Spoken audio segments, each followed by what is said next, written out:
પપ્પા વાત જાણે એમ છે ને કે એક અમારો મિત્ર હતો જે અમને જમીન બતાવતો. જે માલિકની જમીન હતી એ માલિક ઇન્ડિયામાં 2 કલાક માટે જ આવ્યો હતો. તો ઉતાવળમાં એ જમીન લઈ લીધી અમે માતાની રજા વગર. પછી શું?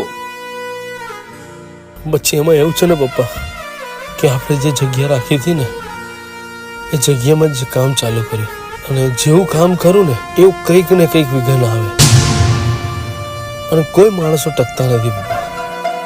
બહુ વિઘ્નો આવે જ્યારથી ચાલુ કર્યું ત્યારે.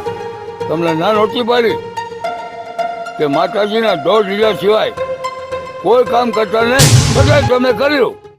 એની રજા લઈને પડજો તમે ગમે ઈ મેદાનમાં, જ્યાં ઉતરશો ત્યાં ઉડશે જીતનાય બિલિયા.